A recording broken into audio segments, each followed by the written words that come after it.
Alright, hello guys. Here's another video about the card review series. We're doing Freljord this time. Before we start, I'd like to say thanks for all the comments and all the likes and views on the videos.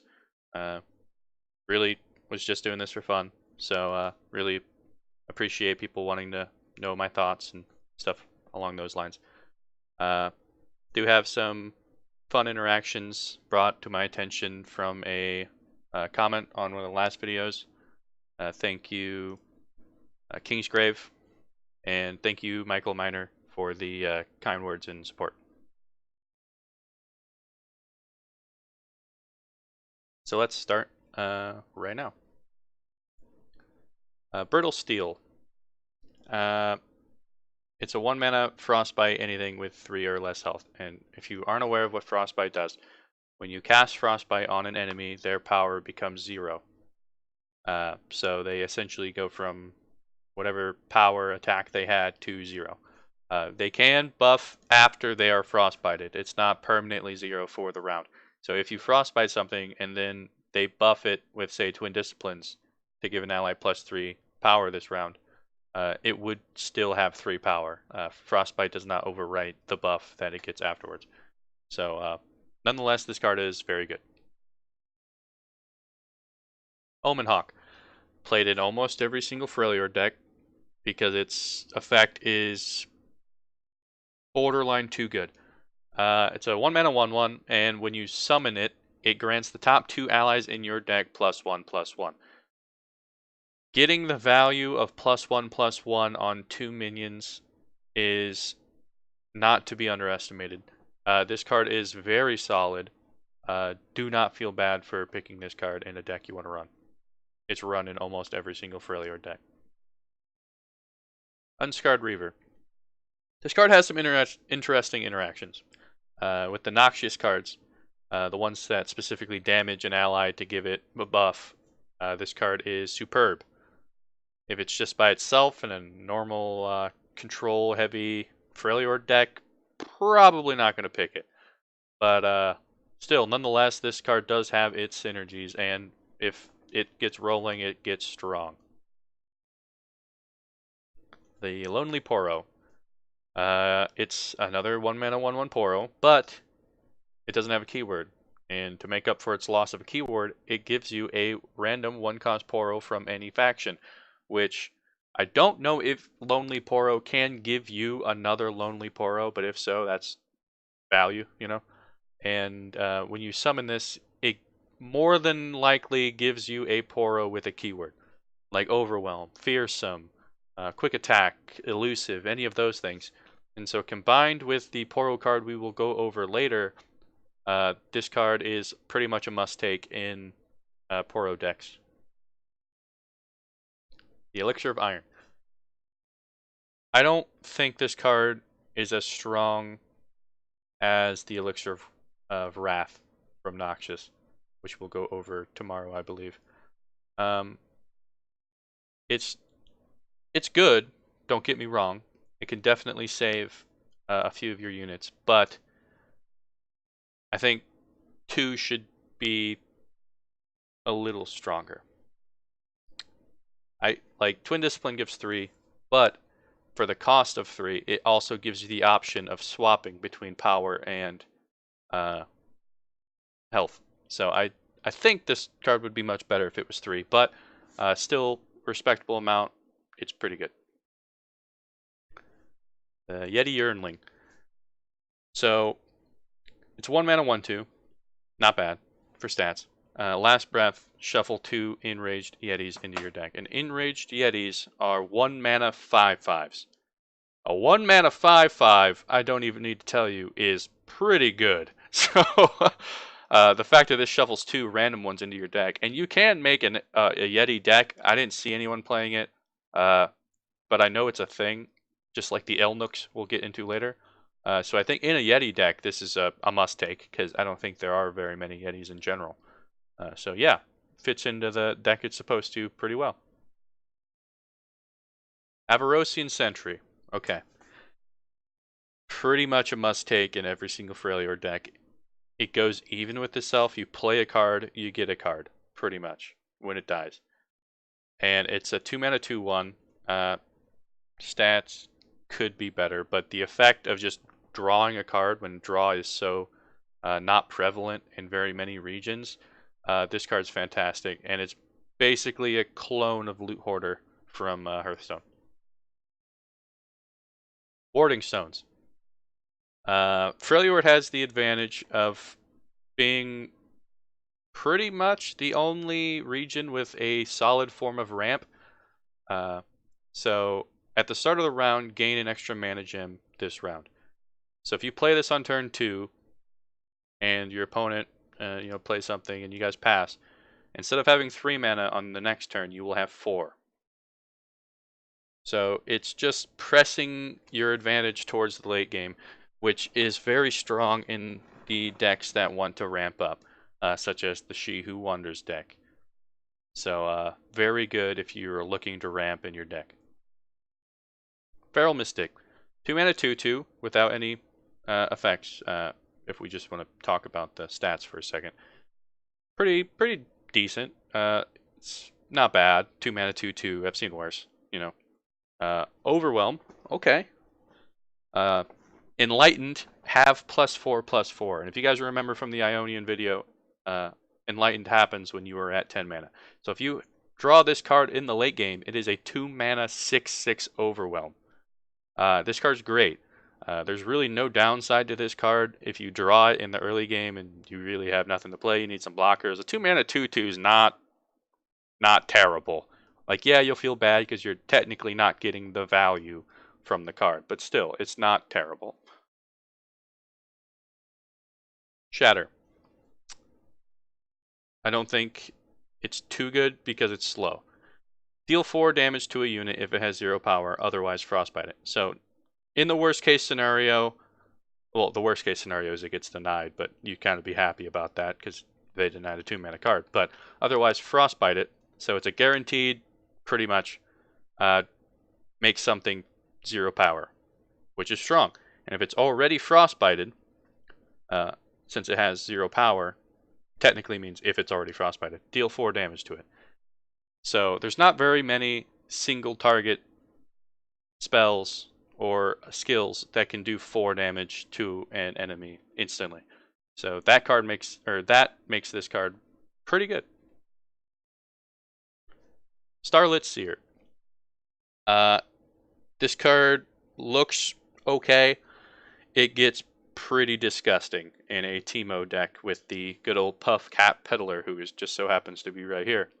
So if you remember in the Piltover and Zon video we did yesterday, I talked about the Puff Cat Peddler and the Mushroom Spore card that puts poison Puff Caps in the deck. Every time you would cast one of those to do your Puff Cat Peddler little mini combo, the top ally in your deck would get +1/+1. It's important that it says top ally in your deck. It doesn't just give an ally in your deck. So the top ally is the next unit you're going to draw. And so if you cast 5 spells, the next unit you draw would have +5/+5, which is disgusting. So this card definitely is very good in the right decks. This card's great. Stalking Wolf. 2 mana 3/2. Good stats. Challenger. Good ability. When I'm summoned, the enemy summons a Snow Hare, which is a 1/1. So you give an enemy a 1/1, and you have a good stat Challenger. Personally, I think there's better options for Challenger cards. But this card's not terrible, right? I would much rather pick Rimfang Wolf, who is over here, for 1 extra mana than this card. But still, this card's not bad. Giving your opponent a 1/1 is a big downside, though. Giving them a free blocker to one of your big minions is pretty bad. Iceveil Archer, super good. It's a 2 mana Frostbite enemy that can't be denied because it's not a spell. It is also a 2 mana 3/1 body, which is pretty good. And because you make an enemy 0 power it makes the enemy that you frostbite not able to pretty much block this or just take free damage. So this card is phenomenal. Entreat. Okay. Freljord has pretty much the only search draw card in the game, other than a Noxious card, which can draw Draven. This is a 2-mana draw a champion that can't be denied. So when you play this card, you draw a champion, obviously, who is more than likely the centerpiece of your deck. And just drawing the centerpiece of your deck is just great. This card is phenomenal. You probably wouldn't run in every deck because some decks just run like a Nivea to like stall out some games or stuff like that. But if you're playing a deck where you really need your champion to get going, then this card's great. Rhymefang Wolf. Vaguely talked about it before. I would rather pick this over the 2-mana 3/2 challenger. Give your ally or your enemy a 1/1. It's a 3-mana 3/2 challenger, so same stats, costs 1 more mana. When I strike a unit with 0 power, I kill it. This card works exceptionally well with Frostbite. If you Frostbite a unit and then you go to attack and you challenge the Frostbite unit to this, it will kill it no matter its health. So if they had a 5 billion health enemy, but you Frostbited it and they can't buff its attack anymore, this will just instantly kill it. So this card is super good. Avarosian Marksman.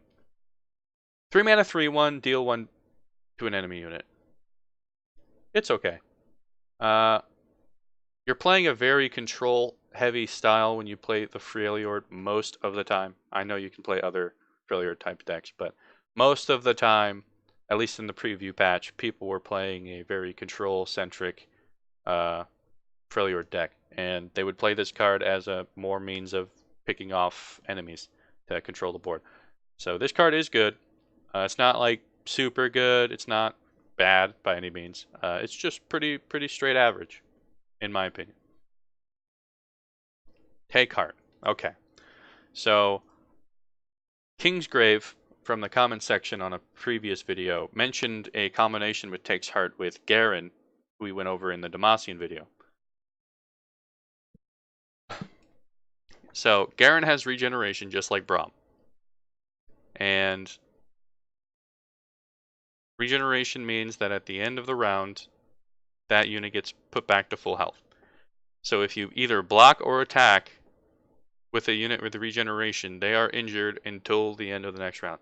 So you could cast Take Heart on a Garen, who is originally a 6/6 or a 7/7 when he's leveled up, and make him a 9/9 or a 10/10, which we went over Garen in a previous video, and I said there's no downside to Garen. He's just all around solid. He has no drawbacks. He's a good card. So making a Garen even better is just great. You also use this card on Braum, who we will go over later, to give him some power, so when he challenges, he can actually do some work. Great card. Mighty Poro. 3-mana 3/3. Decent. Overwhelm. That's pretty good. It's Poro. Wow. A Poro with actually pretty decent stats and stuff. Great. Literally put 3 into every single Poro deck you ever make, and you'll be happy. Braum also has regeneration, which we just went over. Has Challenger, and it's a 3-mana 0/5. 3-mana 5 health minions are hard to come by.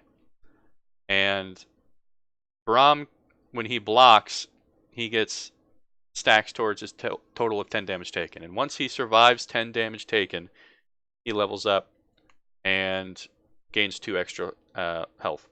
But every time he survives damage, he summons a Mighty Poro, who we just went over. Great. Especially good versus Anivia. If your enemy has an Anivia and they go to attack, Anivia's skill will do 1 damage to everything, which will hit Braum and summon a 3/3 Poro. And then if you block the Anivia with Braum, he also gets another 3/3 Poro. So Braum is very good.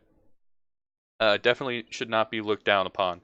The only downside to Braum is that when you're attacking and you really want to stack his um, total of 10 damage taken and you challenge a higher strength enemy, there is a chance that you put yourself too low before the regeneration kicks in and they will pick off your Braum.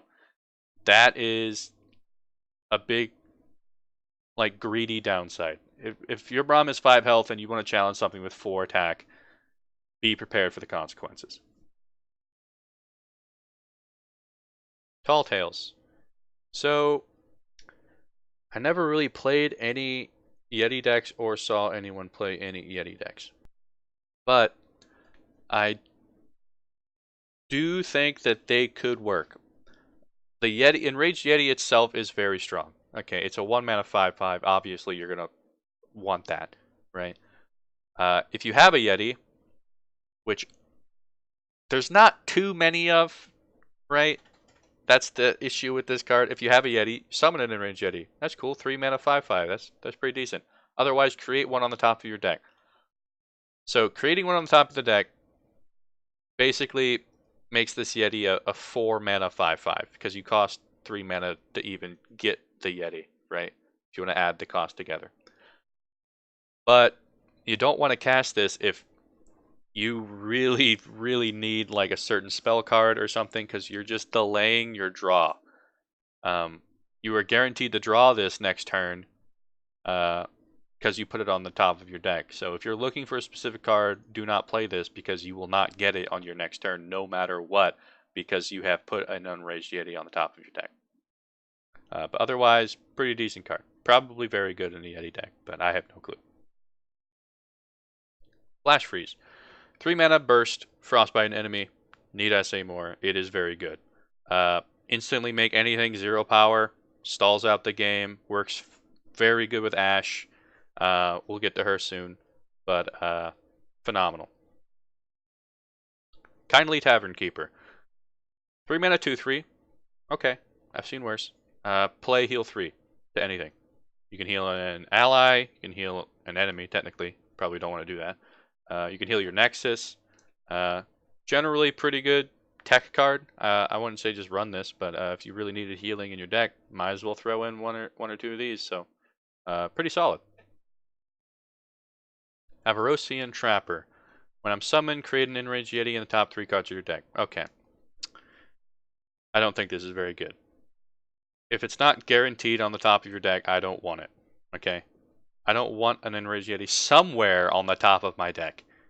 Who knows? It might be very good. I might just be very underestimating this card. But a 3 mana 2/2 already kind of poor because it doesn't have any keywords. And it sometimes gives you a Yeti next round. Like, I don't want to risk it. So it's okay. It might be very good in a Yeti deck. I have no clue. Iceborne Legacy. 3 mana burst. Grant an ally and all allied copies of it everywhere +1/+1. You may read this, you may think, oh wow, that's super good. I do not think so. Grant an ally and all allied copies of it everywhere. Okay. It has to be the exact same follower. Or it just won't work. If you only have one follower left and you buff it with this, that's the only one getting +1/+1. There's much better options to buff minions other than Iceborne Legacy. It is a burst, it can't be denied, which is nice, but I do not like it. It is underwhelming. I'd give it like a 2 out of 5. Scarthing Stefan.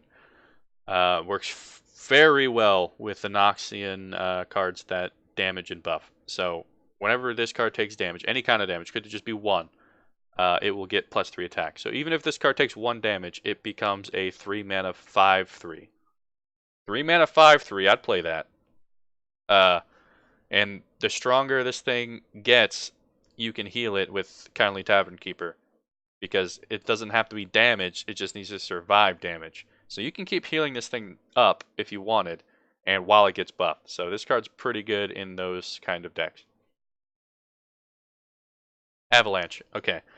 A lot of people play Avalanche. Even people that you just don't expect to be playing Avalanche. Teemo decks sometimes run Avalanche, even though it kills their own Teemo. It deals 2 to everything. So it deals 2 to all of your units, all of the enemy units, and both Nexuses. This is a very good stall the game spell, along with all the Frostbite spells and Ash and all those crazy get me to late game cards. This card is super good. It is a slow spell, it can be denied, but killing half the board on your enemy turn is pretty good, you know. Catalyst of Aeons. Okay. A little tip, if they play this card and get away with it without getting punished, you're in trouble. It's another ramp card, just like Warding Stones, but this one permanently gives you 1 extra mana per turn, and heals your Nexus 3. Kind of ignore the heal Nexus 3, even though it does come in handy. It's a 4 mana card. If you play this early to ramp, which is what you would obviously want to do, that's pretty much your turn. Like, you can play a small something. If your enemy plays this and you do not punish them, you're making a mistake. Because they're just going to keep ramping and keep getting farther and farther ahead of you. You need to punish someone when they play this. It's a pretty slow card. It's a health potion and warding stone permanent, technically. So it's very slow if you play it early, which is what you would want to do to propel your mana forward. But you need to punish someone if they start playing this. Poro Snacks. Grant Poro allies everywhere +1/+1. Super good in a Poro deck. Not very good in every other deck, obviously.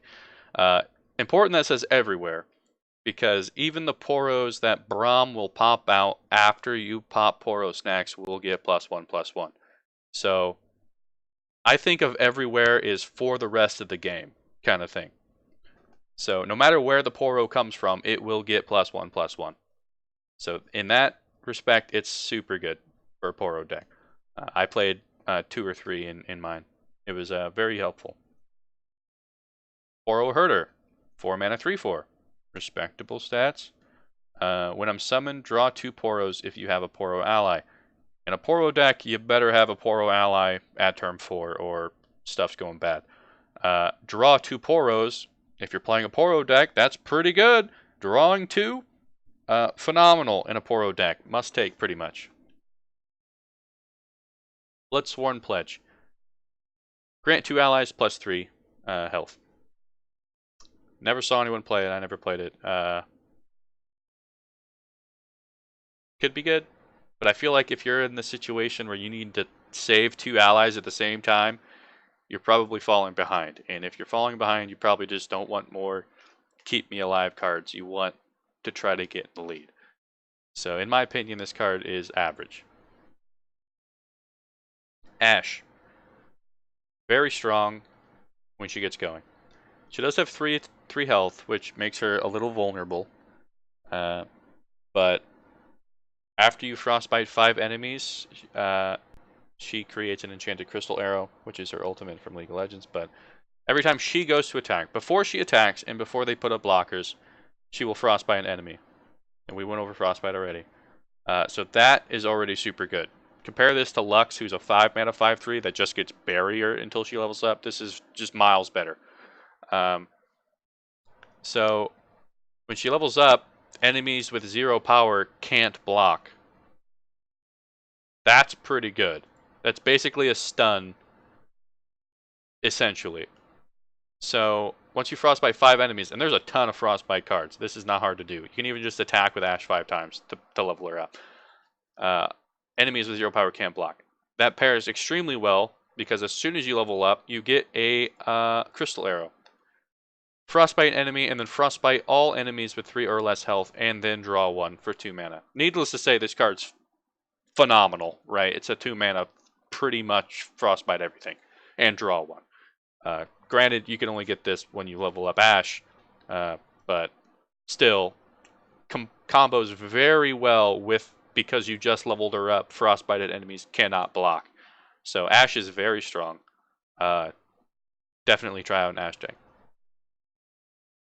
Avarosian Outriders. 4 mana 3/3 with Overwhelm. Okay. Allegiance. think we went over Allegiance before in a past video, if you missed it. Grant the top unit in our deck +3/+3 and Overwhelm.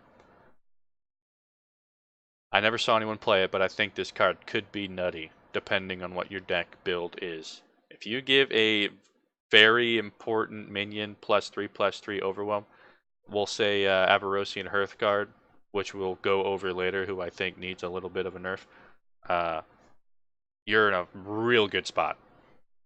Pretty good card. Babbling Bjerg. Okay. This card was basically only ever played to draw Avarosian Hearthguard, which we will get to, and She Who Wanders, which you probably already know of, but we will get to, and have a long conversation about that card. So this is basically a targeted draw of specific cards in your deck that you built it around. So yeah, in some cards, if you really need that combo piece or that She Who Wins, you play this card. Elnuk, Bull Elnuk. Okay, 4/4/5. Not bad. That's a Chillwind Yeti from Hearthstone. Pretty solid, respectable. It's an Olnuk, and you can make an Olnuk deck. I never saw anyone play it, but I kind of wanted to make one, but the preview patch ended. It's pretty good. I mean, just a 4 mana 4/5 is pretty decent stats. It's not like the best or anything, but no keyword. But there are some synergies with Elnuks that we will get to. Scar Maiden Reaver. 5 mana 4/6 Overwhelm Regeneration. This card is phenomenal. This card gets buffed 99% of the time, at least by +1/+1. You will see how it gets buffed later on. But if you just count this as a 5 mana 5/7 with Overwhelm and Regeneration, this card is nutty. This card is super good, and I don't see very many people playing it. So yeah, pick this card up. It's super good. And this is Avarosian Hearthguard. Okay. I think this card needs a little bit of toning down. If you compare this card to the 5 mana 5/5 with Tough Elite from Demacia, who we went over in the Demacian video, this card is pretty much just strictly better. Yes, that card gets tough, right? You need 6 damage to kill it outright. This card has 6 health. I know that Tough is better than just having 1 extra health. I know that. But the fact that when you summon this card, you grant every single ally in your deck +1/+1 is busted. This card is way too strong for 5 power. Especially because when you play this, it buffs the other Avarosian Hearthguards in your deck by +1/+1. So the next time you play one, it's a 5 mana 6/7 that buffs everything in your deck again. This card needs some tuning, in my opinion. This card is too strong. It is pretty much played in every single deck because it's too good to pass up. I would like to see this card toned down a bit, maybe become a 4/5, but probably won't happen. You know, I don't have much influence, but I would like to see this card toned down a bit. It is too strong. Rhymetuck's Shaman. Very good card. Start of round, Frostbite, the strongest enemy. Needless to say, if you just make the strongest enemy every turn 0 power, that's pretty good. And this card just sits in the back and gives your Ash Frostbite stacks. So, very good. Super strong. Like, you should pretty much be guaranteed to pick one up if you're playing a control type Frostbite deck. So, yeah, super good. Troop of Elnuks, another Elnuk. Play, summon each Elnuk in the top 10 cards of your deck. If you have a lot of Elnuks in your deck, you're going to play a lot of Elnuks on one turn. It could be potentially disgusting. If you remember, the last Elnuk was a 4 mana 4/5. So even if you get one, this is a 5 mana 3/3 that summons a 4 mana 4/5 on turn 5. That's pretty good. That is better than most cards. So in an Ulnuk deck, which I might end up playing, it seems kind of fun. This card's pretty much must take. Pretty good. Not again. Oh, there we go. Karkaz the Tribalist. 5 mana, 5/8. Okay, that's strong. Attack, deal 1 to all battling units. Okay, so from what I understand, attack is when you put your minion up to attack, and before the enemy even puts up blockers, this goes off. If it works just like Lux's does, she gets her final spark before the enemy even gets a chance to put up blockers. So this is basically deal 1 damage to all of your battling units. I think it's worded a little weird. Don't quote me. It might just damage everything. If it works just like Lux, though, it will just damage all of your battling units, which is a downside. But it also has 5 attack and 8 health for 5 mana, and we went over a few cards that when they take damage, they get buffed. So this card's pretty good in a lot of decks. Heart of the Fluffed. Pretty much the centerpiece of Poro decks for the most part. It's a 5 mana 4/4. It's a Poro, of course. And when you play it, it combines all of the Poros into one giant, huge Poro ball. And it gets all of their stats and all of their keywords. So if you played the Lonely Poro, which we talked about at the beginning, and you got a random Poro from another faction with, say, Tough, Elusive, Overwhelm, Fearsome, Challenger, any of those things, the giant, huge Poro concoction will have all of those. And so if you get a giant, huge Poro stacked with Overwhelm and like Quick Attack and Challenger, it's going to start wrecking. Granted, it is a big target. If you took all of the Poros that you have currently on your field and combined them into one, it is begging to be targeted down by single target removal. If it dies by single target removal, you do get the 4/4 back, right? So it's not the end of the world. I can't block anything, but you did lose all the Poros you used combining. So you really have to be careful when you play this card, but this card is definitely super good. Scar Mother, Vierna? Vierna? Okay. 6 mana, 3/8, good health. Overwhelm, good keyword. When I survive damage, grant me +3 attack. Pretty good. This card can get disgusting, especially with that 5 mana card we just talked about, the 5 mana 5/8. This card can get nutty, and it has Overwhelm, which makes it that much even better because it tramples opponents. So very, very good card. Alpha Wildclaw, 6 mana 7/6, Overwhelm. That's about it. A lot of people play this card. It usually gets buffed from Avarosi and Hearthguard, so it's usually an 8/7 for 6 mana with Overwhelm. Very strong. Anivia. A lot of people only play Anivia in the control-y type of decks. I have seen an Anivia deck do some do 6 damage a turn kind of thing with the Dawn and Dusk that we went over in the Ionian video. But yeah, the thing about Anivia is she can't block, so she can't defend really. But when she goes to attack, she deals 1 damage to all enemies, including your Nexus.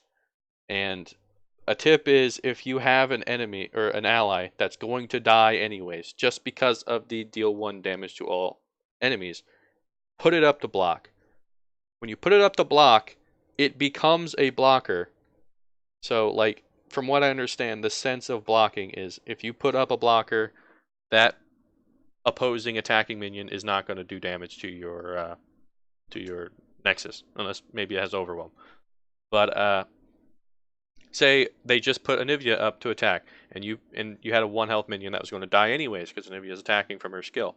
If you put it up to block Anivia, Anivia won't get any damage through herself, only from her skill.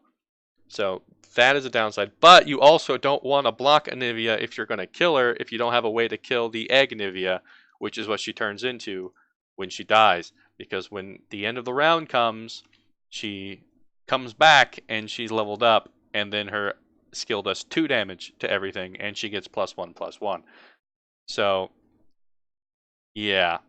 If you play Anivia and you play Dawn and Dusk on Anivia, and then you sack the Anivia, you get 3 Agnivias, and then at the end of the turn, you get 3 leveled up Anivias, and when they attack, it just guarantees does 6 damage pretty much to everything, and you have no way to come back in the game, most of the time. So that combination is very good. I only saw like 1 or 2 people do it, but Anivia is very strong.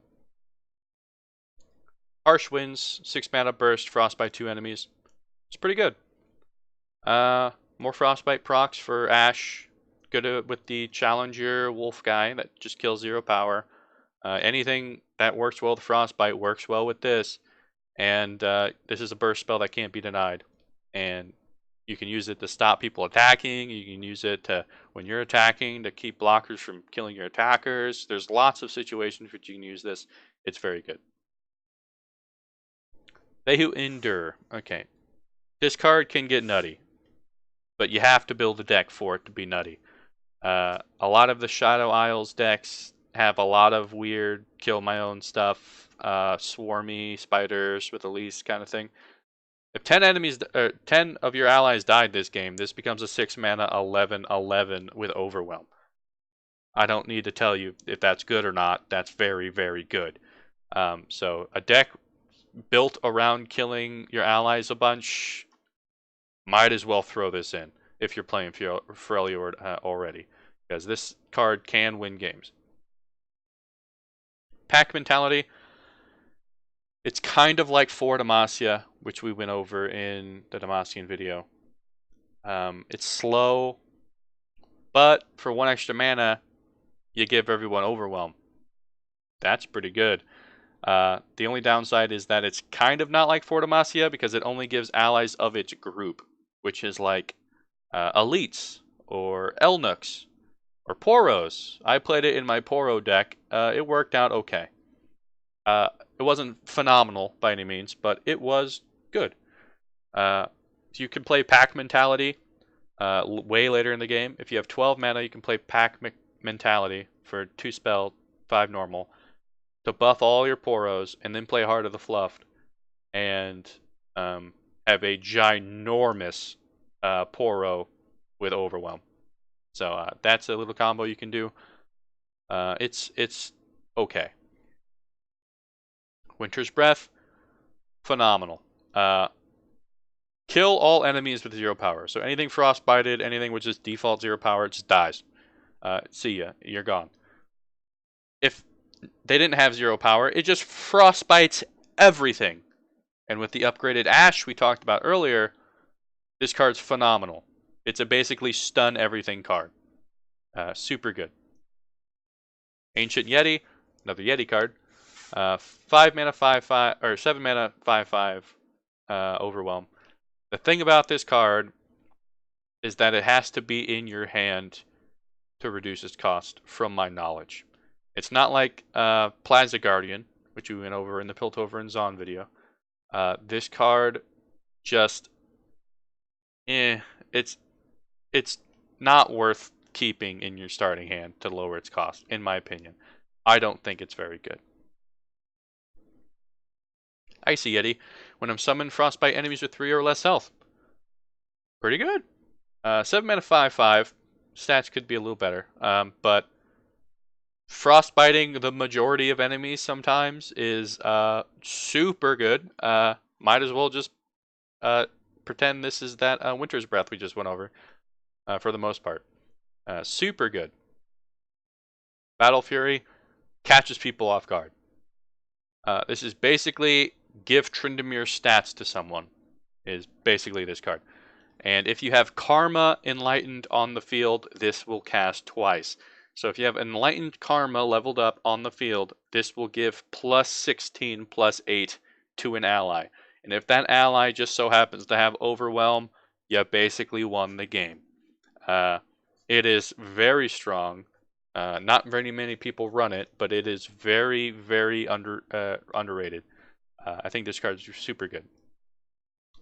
Now, Tryndamere, on the other hand, I think may need some toning down, in my opinion. The fact that when he dies, he gets just infinitely stronger pretty much. He just over doubles his health. And I'm gonna be honest, most of the time Tryndamere is buffed by +1/+1, at least from Avarosi and Hearthguard. So we'll just pretend this is a 10-10. Because that's pretty much what it's like every single game. He gets fearsome and tough from his level up. Tough just makes this thing obnoxious to kill. The only way you're ever going to kill this, pretty much, unless you're just super far ahead and they're playing this defensively, is you're not going to chip this thing down because it has tough. And you need to get through. If you're going to mystic shot this thing all the way to death, you have to hit it with 10 mystic shots. Good luck, right? You either have to like detain it, so before it's leveled up, you're gonna have to like detain it so it doesn't technically die. You're gonna have to ruination after you've already killed it once. It's just super awkward to get rid of, and there's no downside to him. That's the thing that I think is too strong. He has no downside. A lot of champions have a downside. Like Lux, for example, just doesn't do anything. She's so slow, has very bad health. Um, she gets a berry at the turn she's played. That's about it. Once she's leveled up, she can do stuff, but it's just too expensive to even bother with. So this just has no downside. Like if I die, I level up, and when I level up, I become a god. And you can get 3 Tryndameres with Dawn and Dusk, and just pretty much never lose. So I think Tryndamere may need a little bit of tweaking because I think he's too strong. I definitely do not think he should be able to get tough because that's just overkill, in my opinion. I would remove tough from Tryndamere and perhaps change the way the when I would die, I level up instead thing kind of works. Because if you attack Tryndamere and kill him, he doesn't die, he just instantly levels up. I think he should, quote, die and then just be returned as a 9/9 without killing the thing that killed Tryndamere. I don't think that's the way it should be. That's just my opinion, though. But I think Tryndamere is a little too strong. And here we are. She Who Wins, I mean Wanders. She Who Wanders. This card is severely overtuned, in my opinion. I've seen a lot of discussions upon this card. It's a 9-mana 10/10, first of all, which is phenomenal stats if you compare it to some other 9-mana cards. Has regeneration. That's a problem, in my opinion. It fully heals after every round. And to top it off, Obliterate, which means your last breath cards just don't activate. Obliterate all units with 4 or less power in play and in hand. Okay, I don't want to like say that this card, like whoever made this card is bad, because obviously like this card's not severely overtuned. I could see how someone would think this card would be cool. It's like a Deathwing from Hearthstone. The fact that it destroys all units in your hand with 4 or less power is a problem. I do not think it should just anti fun your opponent. Like I played this card. Most people who played in the preview batch played this card just to test it out. It's not fair. I think that's mostly the issue here. It's just not fair. Destroying. If I want to play a cool combo deck to have fun and have like Ezreal and Heimerdinger and all these cool things, and you play She Who Wanders and my Ezreal, Heimerdinger, and all my fun combo cards that were like gonna buff and whatnot are just gone, and then I'm left with 0 blockers versus a 10/10 who goes back to full health no matter what I do to it after any of the turn, it's just not fun. So I think this is just an anti-fun card for the most part. I do not think it should be a 10/10 for 9 mana. Maybe like an 8/8. I think the obliterate part is okay. The obliterate part is okay. Not the obliterate all units with 4 or less power, but the fact that last breaths don't activate. I like that. All units with maybe 3 or less power in play, and that's it. I've saw people suggest taking away the regeneration on it. I don't dislike that, but I think if you did that, you would also have to just remove the the in-hand part. The in-hand part is the most anti-fun thing that I've run into in the game. This is the only card that I do not like playing against. All the other cards I can see.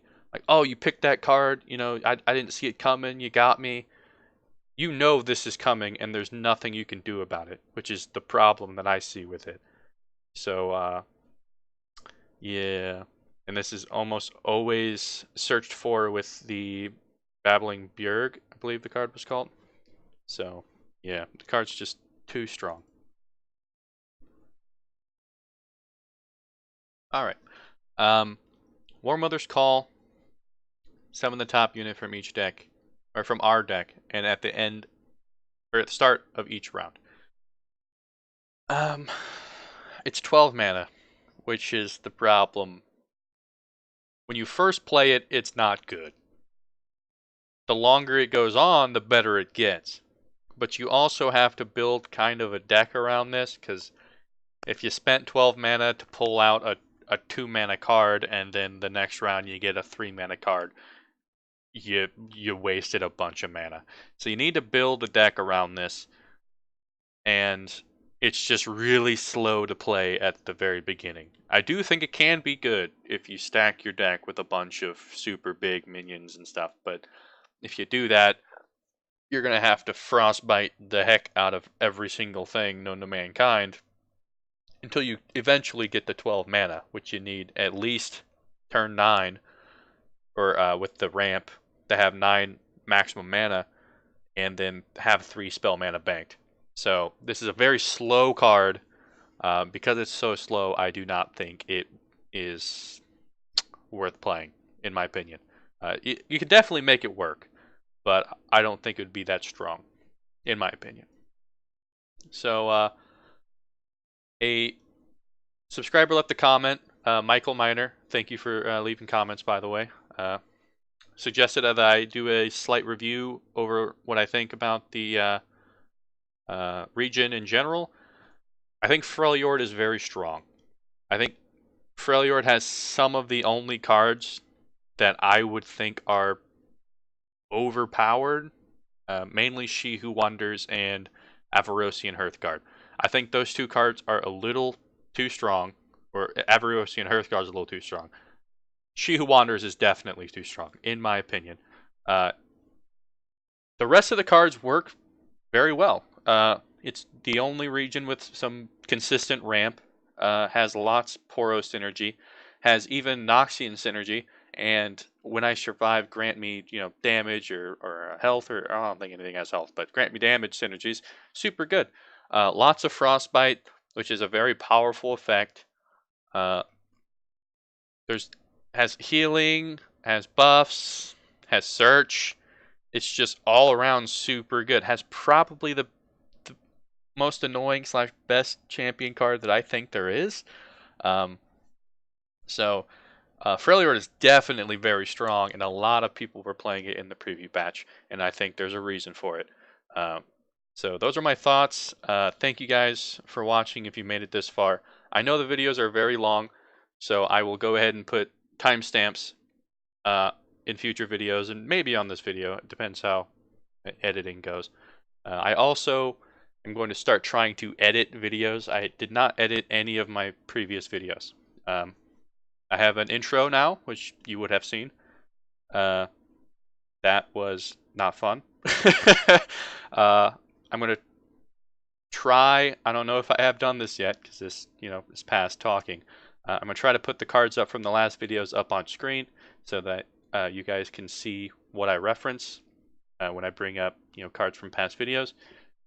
Please leave suggestions. Tell me what you think about cards. If you think I was dumb about saying a card's bad, or if you think, if you know of a really good synergy with some of the cards that I just didn't bring up or I might not know about, please let me know. I really love feedback. I really love hearing your guys' thoughts about the cards. And I will see you guys tomorrow.